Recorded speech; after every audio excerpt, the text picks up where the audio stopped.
अगर आपके मन में भी यह सवाल आता है कि इतने पलायन, इतनी बेरोजगारी, महंगाई और इतनी कानून व्यवस्था के ध्वस्त होने के बाद 90% स्ट्राइक रेट आना असंभव है, तो ये वीडियो असल में आपके लिए ही है।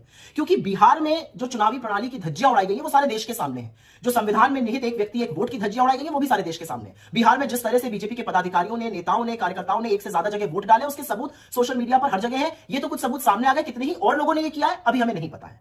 और इसीलिए अगर आपके मन में भी यह सवाल उठता है कि 62 लाख वोट काटे गए और फिर 20 लाख जोड़ दिए गए, जिसमें से 5 लाख वो वोट थे जिन्होंने फॉर्म ही नहीं भरे थे, और आप एसआईआर पर सवाल उठाते हैं, तो आप सही सवाल उठा रहे हैं। अगर आपके मन में भी यह सवाल उठता है कि 6 अक्टूबर को इलेक्शन अनाउंस करते हुए ज्ञानेश कुमार जी 7 करोड़ 42 लाख वोटर की बात करते हैं, जो जादू से 11 नवंबर को 7 करोड़ 45 लाख हो जाता है, और अगर आपके मन में सवाल आता है कि 3 लाख कैसे बढ़ गए, तो सही सवाल आ रहा है। अगर आपके मन में सवाल आता है कि जेडीयू और बीजेपी कि सरकार ने चुनाव के दौरान 10,000 रुपए खाते में डाले और चुनाव आयोग मूक दर्शक बना रहा और ये वोट के लिए कैश या जिसको रिश्वत कहते हैं दी जाती रही, तो बिल्कुल सही सवाल आपके मन में आ रहा है। अगर आपके मन में यह सवाल आता है कि कैसे चुनाव के बीचों बीच हरियाणा के करनाल से एक ट्रेन उन लोगों से भर के आती है जो बीजेपी का पटका पहने हुए हैं, वो बिहार में आकर वोट डालते हैं, तो आपके मन में बिल्कुल सही सवाल आ रहे हैं।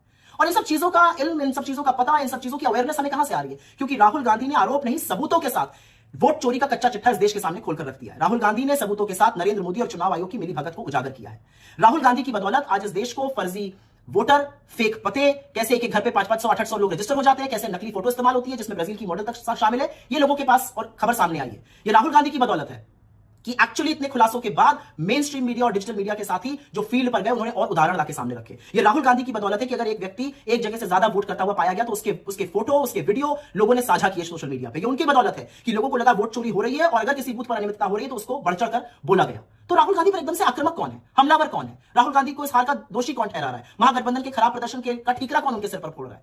हो सकता है अनभिज्ञता में आप कर रहे हो, लेकिन असल में यह बहुत सोची समझी सुनियोजित साजिश है बीजेपी की, आरएसएस की और उनके पालतू मीडिया की। और यह साजिश इसलिए रची गई है जिससे राहुल गांधी जी का वोट चोरी का जो खुलासा है वो फीका पड़ जाए, जिससे कि इस देश की नरेंद्र मोदी के खिलाफ जो सबसे सशक्त आवाज है, जो किसी कीमत पर समझौता नहीं करती है, वो आवाज दब जाए। महागठबंधन की हार का दोषी राहुल गांधी को ठहराना अकेले कहीं ना कहीं एक मकसद है इसका, और वो मकसद है राहुल गांधी की आवाज को दबाना, उनको डिस्क्रेडिट करना, विपक्ष के कैंप में संशय पैदा करना, विपक्ष के कैंप में अविश्वास पैदा करना। लेकिन ऐसा होएगा नहीं, और ऐसा इसलिए नहीं होगा क्योंकि बीजेपी ने वोट चोरी को इंस्टीट्यूशनलाइज कर दिया है। और आज बीजेपी की इस वोट चोरी का जो बिहार में जीता जागता उदाहरण है वो सबके सामने है। किस तरह से खुला खेल फर्रुखाबादी हुआ है वो सब लोग समझ रहे हैं। एक बात याद रखिएगा, ये 2014 नहीं है, ये षड्यंत्र चलेगा नहीं। राहुल गांधी ने इस देश के सामने सबूतों के साथ सच रखा है, और वो सच है नरेंद्र मोदी और चुनाव आयोग की मिलीभगत से होती वोट चोरी का। और एक बात और याद रखिएगा, बीजेपी जो मन आए कर ले, जितना मन आए झूठ पर उसले, भांडा जरूर फूटेगा, क्योंकि सच और सूरज की एक ताकत होती है, वो निकलते जरूर है। और फिर सच का एक ही सिपाही चाहे अकेले क्यों ना खड़ा हो।